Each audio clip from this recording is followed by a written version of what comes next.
ask me why I struggle along when it seems all hope is gone. They ask me why in troubled times I can still sing a victory song. Let me tell you the reason why, though you may not understand. I'm struggling along, singing a song. I've heard of a land.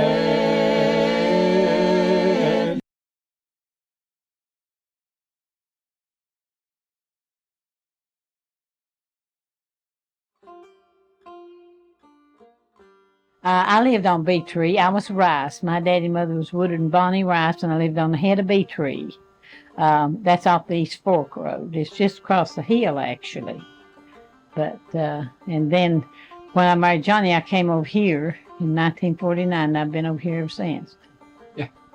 Now, I know this was his original family place. Yeah. I think Johnny's mother was born in that kitchen. That kitchen in there, according to the history, was built in 1856. It was a log kitchen. It's big. Notice the size of it. It was a big old room. So they just raised the whole family of kids in there. And Miss Coates, Johnny's mother, well, she was Arrington.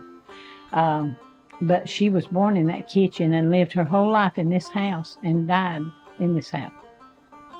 So she was a pioneer lady. When I grew up, I was born in 1933. I was actually born in the Depression. And so I never knew we were poor. I never knew that we were sharecroppers. I mean, I never cared, I guess, because we had plenty to eat. And that's, we didn't have clothes like some kids, you know, when they was wealthy. They had new dresses, new things. Well, we just had hand-me-downs. If somebody outgrowed something, they moved it on down to us. You know, I had an older sister. And so people would make clothes out of feed bags. You bought like pretty flowered bags of feed, hog feed and stuff come in, like mash and stuff. And people would go and the mamas would pick out the ones they wanted. And then they'd wash them and fix them and make dresses or little girls' dresses or whatever out of it.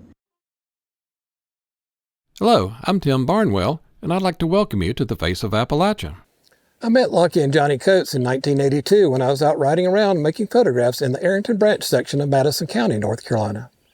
I saw Johnny working in his tobacco field and stopped to introduce myself. While there, I met Lockie, and we all became good friends. Later, I got to know their children, Dale and Yvonne. Over the years, Lockie invited me to family gatherings and church events, including Sunday services, homecoming, and on more somber occasions, funerals. Johnny passed away in 2003 and was buried at the church cemetery on the steep hill above their farm. After the service, I joined the other men at the gravesite, where we took turns filling in the grave. After his passing, I made a habit of visiting Lockie, picking up a meal on the way to share at her home. We spent hours talking, and she shared her memories and kept me updated on her children and grandchildren. She died in 2021, and her passing was a great loss to us all. She was a bedrock of her community who kept a check on how everyone was doing, calling many every day when they were in need. I'll sit down with Dale and Yvonne in their family home where they'll share stories about their parents and growing up on the farm. Dale's wife, Iva Jean, will join them to sing a couple of acapella versions of their favorite gospel tunes. We'll hear the history of the old Coates Homeplace. Built as a one-room cabin in 1856, it has been added onto over the years through 6 generations of Arringtons and Coates, from the original landowners, Sarah Gentry and Robert Arrington, Johnny's grandparents, to his mother and father, Minnie and Reagan Coates, who raised 10 children there. Johnny, the youngest, stayed in the home, even after he and Lockie married, to take care of his ailing father. They raised their children there, and now their grandson, Tyler, and his wife, Lindsay, are building a place right above the family home for themselves and their children. This wonderful family has a long history centered around this farm. I hope you'll enjoy getting to know more about them. My name is John Dale Coates. I'm a son of Johnnie and Lockie Coates and the brother of Yvonne Coates Cantrell. And my wife was a Massey from down Fisher's Lane, Iva Jean Massey Coates. And we had 2 sons, and one of them went to heaven in 2013, but we have a granddaughter from him. He was the dad, and her name is Isabel. And I've got another son, Tyler Dale Coates, and married Lindsay, and they have 2 children, Oxford, Ryan Coates, and their daughter, my granddaughter, her name is Honor Lockie Faye Coates. So she had a lot of names after her grandparents. My name's Yvonne Coates Cantrell. I'm the daughter of Lockie and Johnnie Coates. And I live on Shelton Laurel with my husband Clay. We don't have any children. He has 1 daughter, or I have a stepdaughter and a granddaughter. We've lived here all of our life. We were both born in Marshall at Vance. what was it? Was it Dr. Vance? Dr. Vance delivered us in Marshall. We weren't born in a hospital. But yeah, we've lived here all of our life till we married and moved out. And we still have family get-togethers here at the home place. And it's just being a part of Mom and Dad still here. And we just love it. Dale, what do you remember about growing up here? Any early memories? Rocks. We hauled rocks, and then we couldn't pick up and haul, we pulled out of the field. And we usually had about 7 milk cows. And we sold grade C, what they call grade C milk, in the 10-gallon cans. And my dad had a little store and had a cooler in there that had ice about that big, and we put our cans in there, and they'd pick up the milk about 3 o'clock in the morning. So we was wide open. Them cows come first. We didn't get to loaf for a whole lot because I had the milk.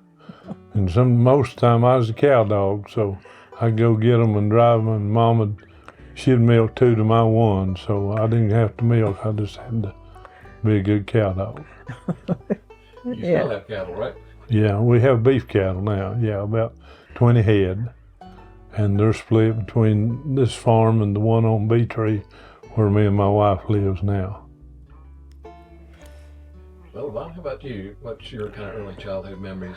Oh, just being with family, and we'd go on a few trips. We'd go to Ghost Town and Frontierland and things like that. But we'd go on picnics, and our Papa and Mama, we'd go up on the Buzzard Roost and cook out. And we've got pictures of when we were little, cooking out, Daddy and Mama and all, just us 6. And they'd make fun. We'd have fun wherever we was at, if it's working or whatever. But they give us a good life.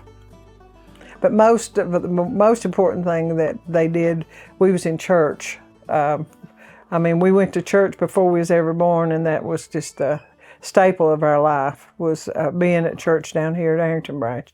And that's where our happiest memories are, probably in the church, and being with all of our kin people went here, and it's just, it was a good life. Yeah. So, Dale, what did your father do for a living? Well, he farmed, and then he worked for Rascroom Sawmill. And of course, he worked for other sawmills before we were born.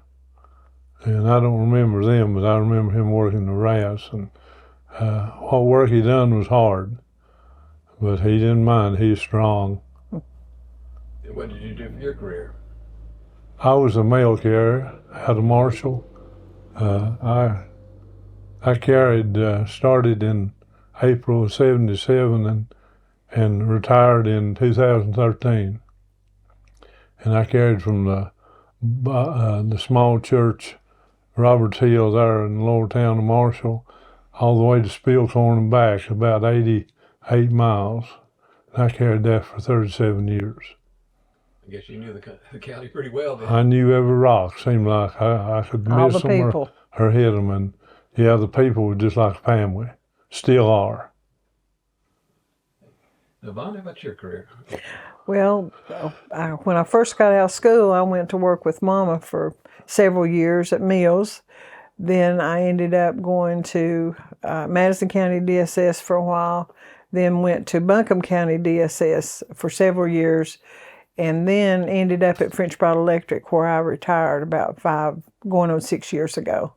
And it was met a lot of good people all along the way, and it was just a good experience. So Dale, did Dad have any hobbies, or what did he like to do?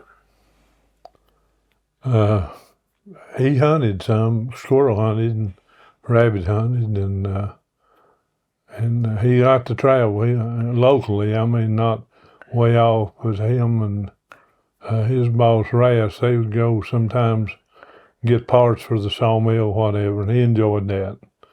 And that linked to me because I like to over too. So yeah, we both got that. And he loves to eat, and I love to eat too. So you can tell that. So. Well, tell me about the hunting a little bit. I know he loves squirrel hunting, best I remember. Well, he would go with some of his nephews, that lived around here, and I didn't get to go. I was pretty young then, and so I'd holler and cry and try to get him persuaded to take me, but I was too small. I think he thought I might shoot them, so he didn't. He didn't take me along for a while. So did he eat the squirrel? I mean, did he? Yeah, we eat squirrel. I don't remember ever. What? Squirrel and squirrel gravy. Oh yeah. Tell me about that.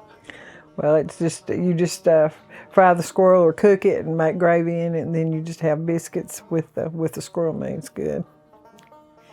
And you sang kind of in a gospel group too, right? Yeah, we had. Several. Back in the early 80s, we started a group called the Layman Quartet. Mm-hmm. And that was a group I think you heard when you came to visit with us. And then, I don't know what, 1990, we started a new morning quartet, and we're still singing. So we got a couple pastors sings in that quartet, so we don't go like we used to, but we still enjoy being together. Yeah. Can you sing? Yeah, I sing with Dale and Iva some, because where I live, I go to church over there, but every chance I get, I come over here and we get to sing some, and I enjoy that. She sings Mama's part. Yeah, I'm not as good as Mama could sing. Mama had the strongest voice, but I just like just being in her place. So tell me about, what do you mean by taking her part? She sung lead and alto, right? Mm-hmm. And that's what I try to do. I try to do the part that she done. I usually sing tenor, but I just like singing what she sung. Hopefully my voice will get stronger. Yeah. So how is music an important part of the church activities? We go to Carmen Church of God, and I play the piano, and I don't really sing a lot. I sing as I play, but I don't sing in the choir, of course. But yeah, we was taught music. Dale and I both took piano from the time we was in the second grade on up to we went into the upper building at the high school building at Morris Hill, and they made sure that they wanted us to have piano and be musical inclined. Yeah, it was a good gift. Some of us didn't enjoy that as good as she did. I could have, had I known now what I knew then, or if I'd known, I could have saved my money and bought Dad another mule to go with the mule we had, and he would appreciate it. But they made me take 4 years, and I did not like it. And then when I started, she showed me 3 chords, and I started playing by ear. So when we sing, I usually... He does the playing. She pushes me into the playing. Yeah, you do a good job. But we do enjoy it. Yeah, it's good. It's a good time. We've always sung. I mean, we'd sing, me and Dale and Mama would be singing while she fixed supper, and Daddy'd be in here watching TV, but we'd just sing all kinds of songs, wouldn't we? Yeah, bluegrass and gospel. Yeah. Mostly, yeah. Yeah, we've sung all of our life. It's fun. We still do. Okay. Enjoy it. Maybe before I leave, you'll get the 3 of y'all to sing it to. We'd be glad to. Okay. after my son passed away, I carried the mail. I listened to Christian radio, singing, preaching, and I heard this song, and it tore me up because it told where my boy was at, and I knew that, but it seemed like this song was really special. And so I come home and I told Iva Jean, I told my mom, I said, and we sung at quite a few revivals, tent meetings, and funerals. I said, I've got a song I want us to learn that I think you'll like it. So we began to work on it and got the chords and everything. And I tell you what, it's been a blessing to a lot of people that's in their situation, that's lost loved ones, that we know where they're at. And for them that is not heading to that place, we hope it'll touch them and show them there's a home beyond this life that's worthy of seeking after. So that's how we come to know the song. They ask me why I struggle along when it seems all hope is gone. They ask me why in troubled times I can still sing a victory song. Let me tell you the reason why, though you may not understand, I'm struggling along, singing a song. I've heard of a land. I've heard of a land where there's no more sorrow, no more trouble, heartache or strife, where there are no goodbyes, no one dies, and there never comes a night. I'm an heir to this country, a mansion for me. It's being built by Jesus' own hand. Someday I'll live forever there. I've heard of a land. Since I became an heir to this country, I'm not contented here anymore. Trouble and strife that come in this life, they keep me longing for heaven's fair shore. Oh, but I'll not complain while traveling this way, for He holds my trembling hand. Oh, what a day when I'm carried away. I've heard of a land. I've heard of a land where there's no more sorrow, no more trouble, heartache or strife, where there are no goodbyes, no one dies, and there never comes a night. I'm an heir to this country, a mansion for me. It's being built by Jesus' own hand. Someday I'll live forever there. I've heard of a land. Someday I'll live forever there. I've heard of a land.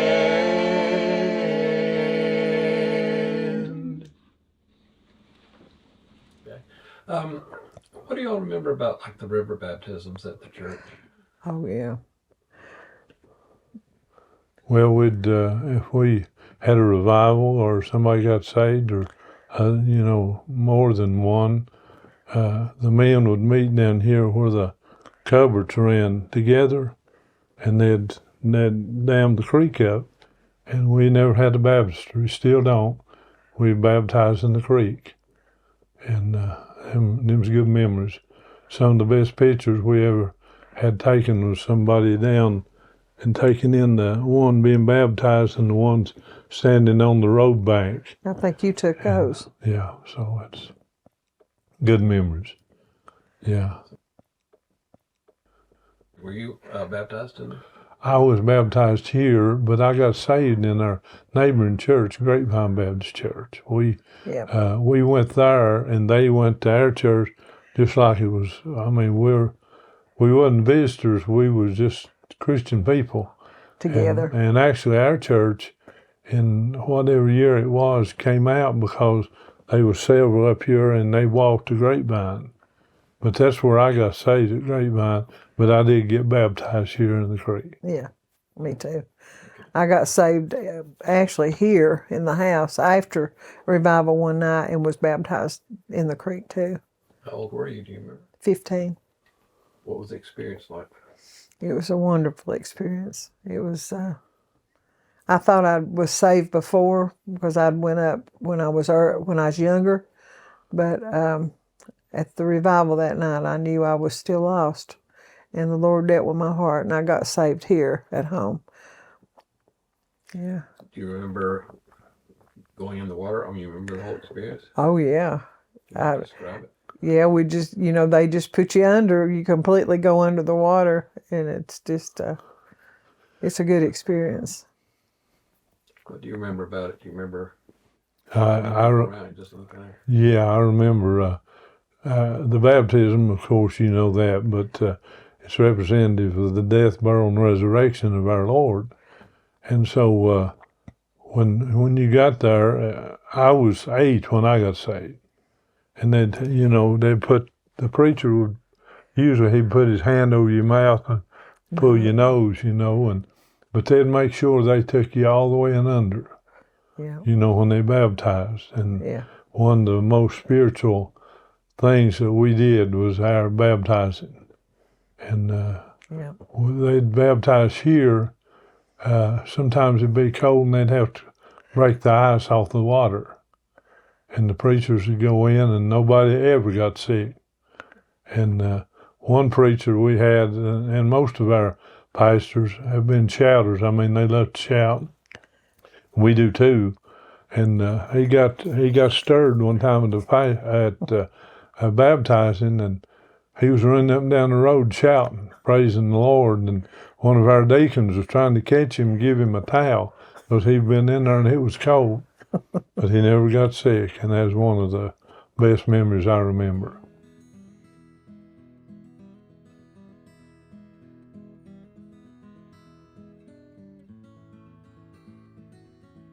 So for her career, she worked at Mills Manufacturing. You can just say she worked at. Yeah, she worked at Mills Manufacturing for 33 years. She started working in Marshall. They had a plant down in Marshall across the river, and she started down there, I guess, right after we was both in school. She didn't start working out of the house until we was both in school. By 62? 62, I think.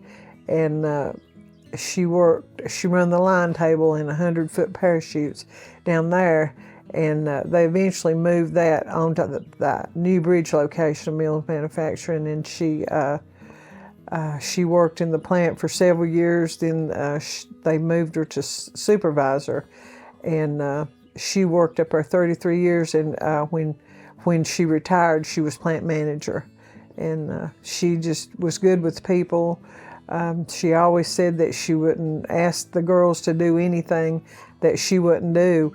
They'd have to get shipments out because all their contracts were through the government, Army or Navy or whatever, Air Force, and even the fire people, the people that jump out for when they have forest fires, and but they'd have to get a shipment out at a certain time, and if they was running a little bit behind, Mama would just sit down and start helping them, and they always appreciated her because she was one that wouldn't just tell them what to do. She helped them, and that's what made her what she was. That's why they moved her up so good, because she could get the most out of the girls working because she was always there to help them. So she retired, and she would probably worked a little bit longer, but Daddy's health deteriorated, and she stayed home to take care of him. And never ask us we would always be here to take him to the doctor or whatever, but she done the caregiving for Daddy. She always, her and Daddy they was just like that. They'd tell us that if they need us, they call us. So, but they were close, wasn't they? Yeah. I married young. she was still in school. I don't remember She what was age. she was just had just turned 16, and yeah, she's. But you can tell the story about her going back to school when you was a senior. Yeah, when I was a senior at Mars Hill High School, she took a GED to get, and when I ordered my class ring, Mama ordered her one, and that was kind of unique, you know. And she always had her class ring, and Yeah, she just she said we graduated together, which that you did. people turned their heads, you know. But she was she was a good lady. I know she told me, best I remember, that at the time when she got married, they would not let you continue to go to school if you were married, and that's why she couldn't finish Yeah, high school. that's right. Yeah, she's. She believed in education, though. She, when we were little growing up, we didn't have a TV. I mean, till we was, I think we was probably middle school age or something like that. Yeah. And she'd get the dictionary out and just look up words and give us, that was our games. I mean, she always was about learning and have the Bible and ask questions about the Bible. It was just a wonderful life. Might have been boring to a lot of people, but it wasn't to us. Yeah, we was raised in this house with our grandparents, which was Reagan and Minnie Coates, my uncle Coy Coates, and my aunt Alta Coates, and then Mom, Dad, and us in this house here. And most of it was just to that door, and there's a porch out there. And years later, Dad had them to build 2 bedrooms out there. And we put the piano out there. And I told you earlier about me not liking the piano lesson. And so when I was taking them, Dad'd say, son, go out there and practice your piano, you know, and I didn't want to practice. Well, when I started playing by ear, and he had a TV, he'd be in here watching news, and I'd be out there playing something by Ronnie Millsap or something. And he'd beat on the wall right over there, and he'd say, I can't hear the news. And see, I was practicing, but it wasn't according to his Specifications. But we had fun all the time. All the time. Yeah. Describe the house, physical layout, kind of the house and what you remember. I know originally, I think the kitchen was a log cabin. It was the house, yeah. And this was actually our grandmother, Sarah Minnie Coates. She was Arrington. And this was their home place. That's where her mama raised them. Yeah. And raised them in that log cabin. In that log cabin part. And there's several siblings, I think. Yeah. And Don't remember. of course, I didn't pay as much attention to that extended family. Yeah. But it's got an attic now, and it's got the 2 bedrooms, as I said. But it's still a good house. His home, you know. Recently, I talked with Ellen Coomer, Johnny's niece, about the Arrington Coates family home. She talks about her great-grandmother, Sarah Gentry Arrington, and her grandmother, Minnie Arrington Coates, Johnny's mother. Well, tell me about your grandmother. You were telling me the other day on the phone about her owning so much of the land. That was great-grandmother. Her name was, if I remember, was Sarah Gentry Arrington. And I was told by Grandmother Coates that she owned from the mouth of Arrington Branch to the top of the mountain. And this was during the Civil War. And she was able to give all her kids a farm. And Grandmother Coates was the youngest, and she stayed in the house that Lockie lived in, which part of it was built before the Civil War. It's just covered up, but there's part of it is log house. I knew Grandmother Coates. We'd go and stay with her, and on Sundays she fed everybody that went to church, you know, this kind of stuff. But great-grandmother apparently was a good businesswoman because she had her own farm, her sheep, she did all that. And I was told that during the Civil War, some of the soldiers, and I don't know if they were rebels or what, would take her horses out of the barn at night and ride them, I guess scouting. And that's how she was kept from being harmed. And so, and she married the second time. I think her first husband died. She married the second time, and because he wouldn't work, she ran him off. So she was a very independent woman from all I've been told. So.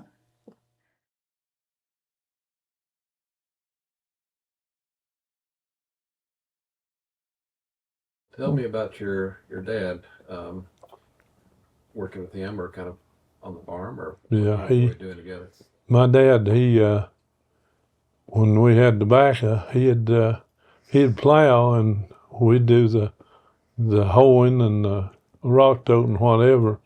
And I always thought I'd like to plow, and get out of that hoeing mechanism, But when I started plowing, I could figure out, I believe I'd rather do the other, because you had to keep the mule in line, or the horse, whatever you was using. But now he believed in working.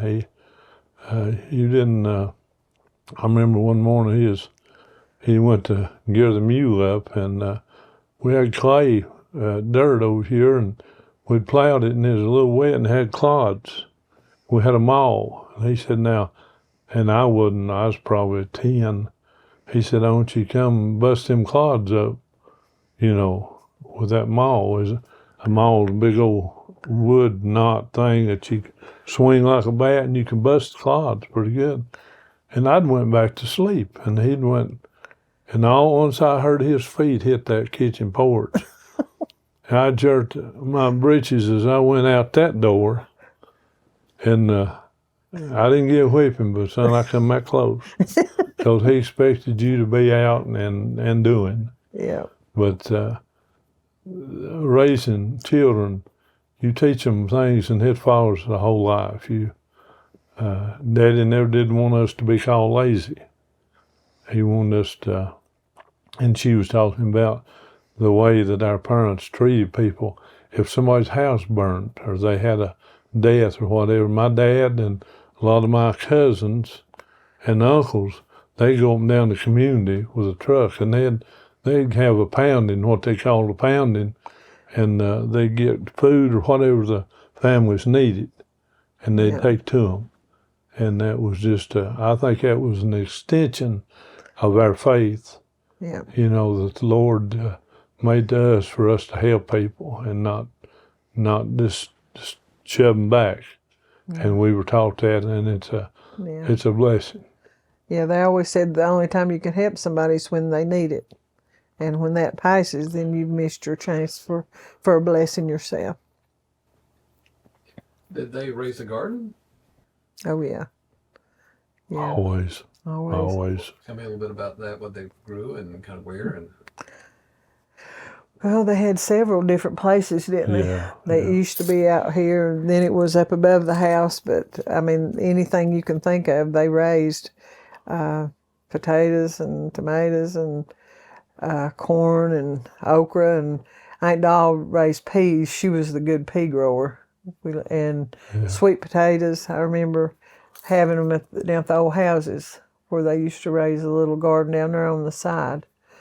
Of course, we had chickens, and it was hogs. Our job to catch the chickens, and the way a lot of people wrung their neck, and would break the chicken, but we didn't. I'd catch a chicken, I'd get the chop block, I'd cut his head off, and then I'd run her with a head, and we just playing. Yeah, and we had hogs, and raised pigs, and I remember one time, I don't know if it was me or her, was screaming, and my dad thought, whichever one was, they had fell in the hog pen, and they was eating us or biting us, because some of them pretty mean.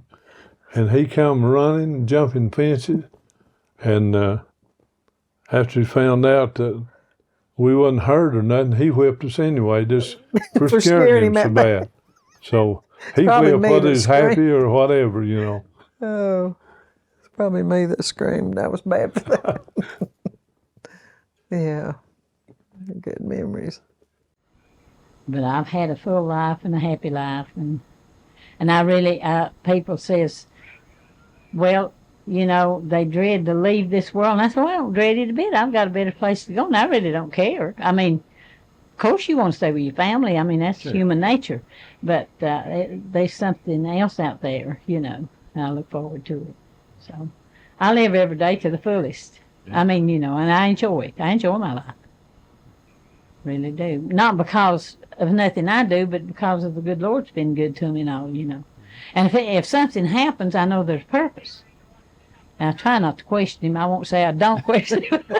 I try not to, but sometimes I'm sure I do. In my mind, anyway. But I'm glad I was raised like I was raised. I really am, because I feel like I could survive where most people wouldn't know what to do. Sure. But I'll never get past my raising, because I was raised good. And my daddy was a quiet man. He never said a whole lot. But the one thing he would tell us, don't lie, and don't cheat, and don't steal. Always be honest. Always be honest. And he said, children, if you lose your character, that's all you have. You don't have anything else to lose. And that's always stuck with me. Time goes so fast. It don't seem possible that Mama's gone. I mean, it's sad, but then when you think about it, it was meant to be the day she passed. Me and Dale was both with her, and it would have been her wish. And I'm just glad for the life that she gave us, and for the life she lived in front of us. And I keep saying enough good things about her. She was a light everywhere she went, and could sing like a lark, and she's instilled that in both of us. And we're just very blessed to have parents like we had. Daddy was special, but Dale always said what he was the law and Mama was the grace. Daddy did most of the whipping, but they kept us in line. Yeah, if you'll notice when she started, she said, Mama is the present.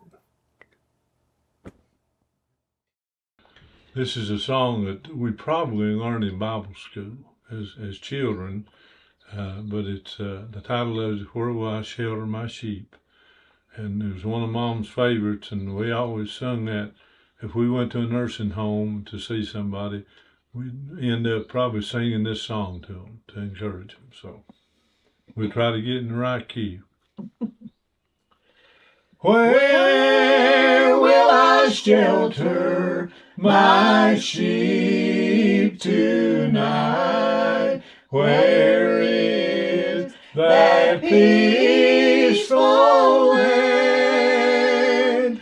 Where will I shelter my sheep tonight? Where the bees won't steal all of my lambs. We travel far, shepherd, dog, and I, weary, sin sick and sore.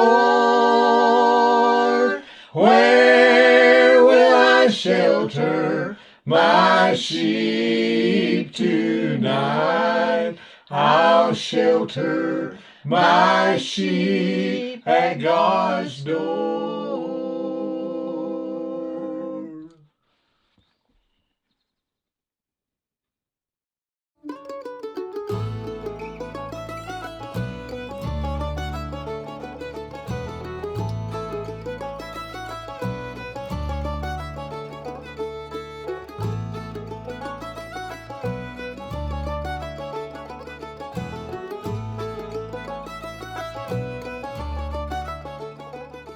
If you share my interest in the people and places I call home, be sure to hit the like and subscribe buttons to learn more about this way of life.